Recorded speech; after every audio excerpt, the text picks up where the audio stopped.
So that was our activity as far as that was concerned.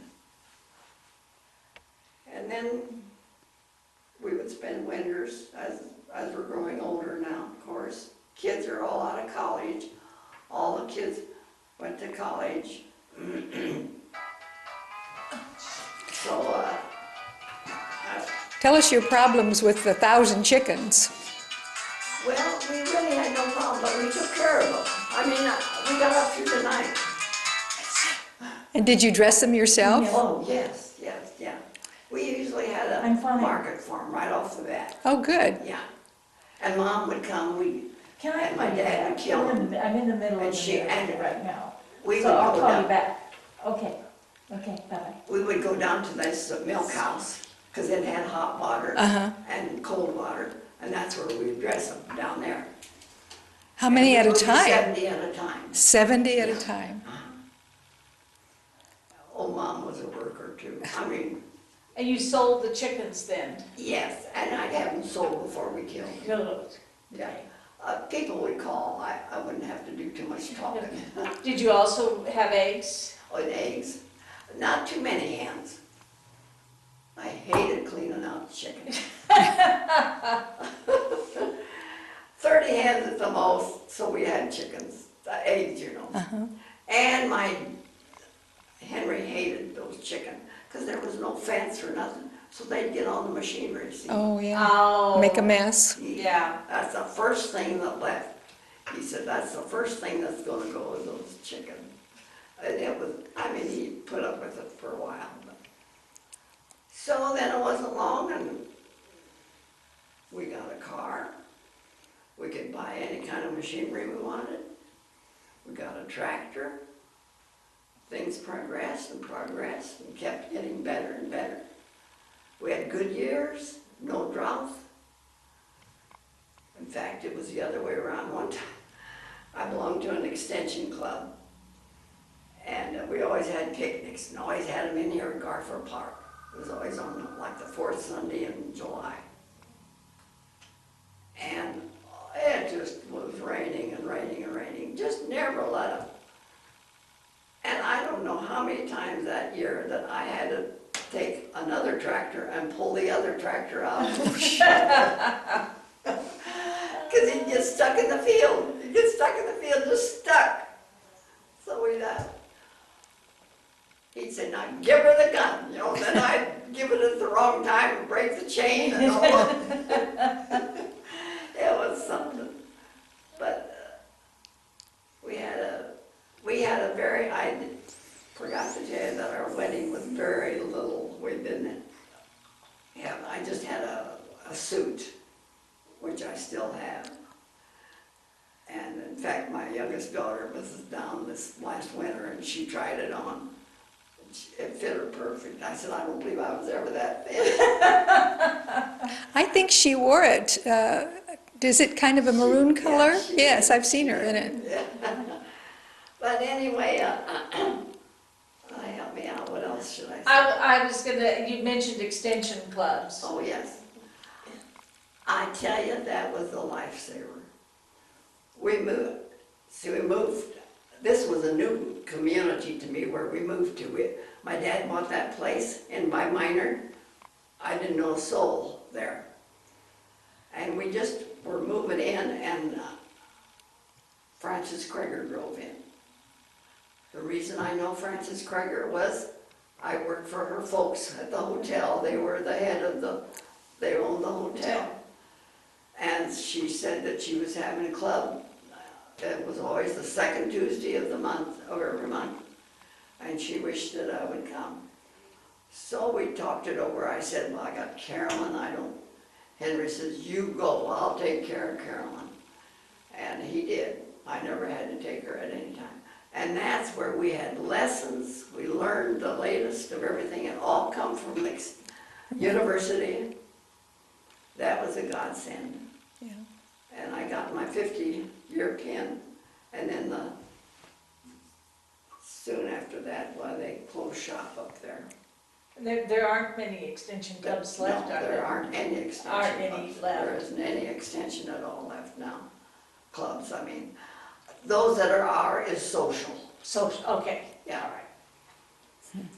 So that was another big help in my, oh, we made dress forms, you wouldn't believe it, how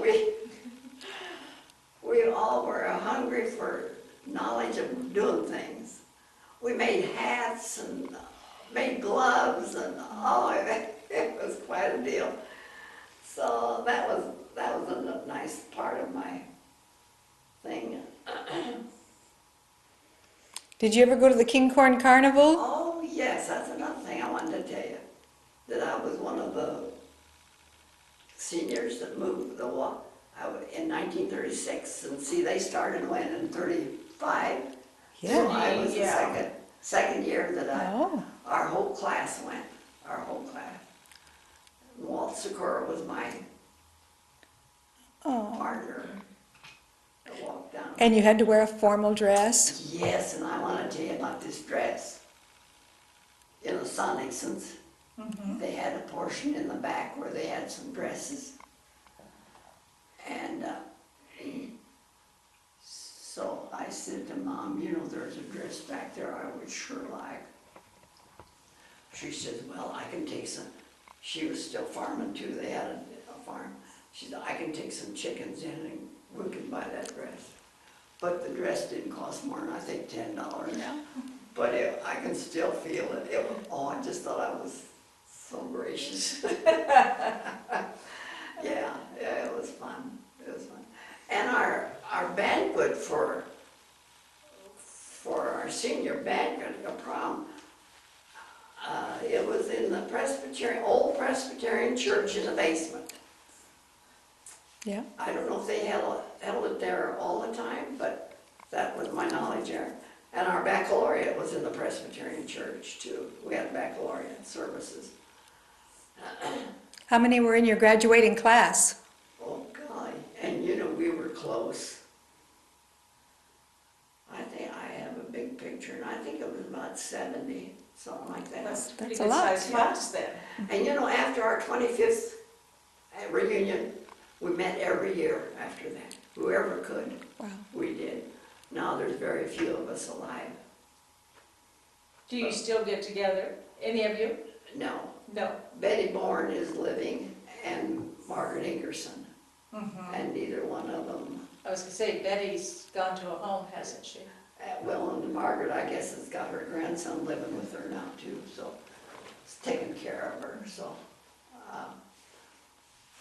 Richard Gale lived in Omaha, and he was so good about coming, but I read in the March, I keep up in the March obituary, and I saw his name in there not too long ago.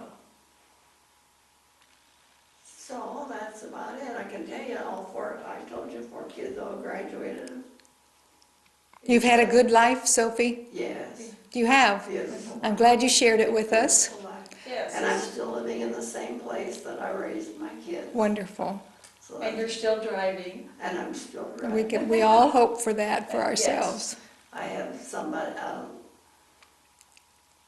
my mailbox isn't that far, but when I broke my hips, the kids would say, Mom, you're not gonna walk out there. So every day, somebody brings my mail in. And we visit a while, like this morning, and it's usually Lynn, because he's the closest. And he has a lot of his stuff on the home place yet. And I'm very close to his children. I'm close to all of them. But his youngest is a nurse in St. Louis. She calls every Sunday night. Last Sunday, I had a terrible time. I was blue. I was down in the dumps. She called and I said, oh, Jessie, I just don't feel good today. Oh, and she tried to brace me up. Wasn't long, all 4 of her siblings called me. She told him. And they're from all over the world. They're not in Chicago and all over. She called every one of them and said, you call Grandma, she don't feel good. That's And great. I gave Lynn's wife credit for it. I said to Lynn, Janice told all her kids. And so he went home and told that to her, and she said, oh, I didn't say anything, it wasn't me. So then she found out it was Jessie. So from St. Louis, she got a hold of all. That's neat. So I'm well taken care of. Carolyn is just 3 miles from me. Carolyn is in Des Moines, and she calls every night, if not every night, every other night, because they have 6 kids and they're busy too. Everybody's busy. Yeah. Yeah. Thank you, Sophie. Yes, thank you. Have anything else you wanted to tell us? No, this is Okay, it. thank you.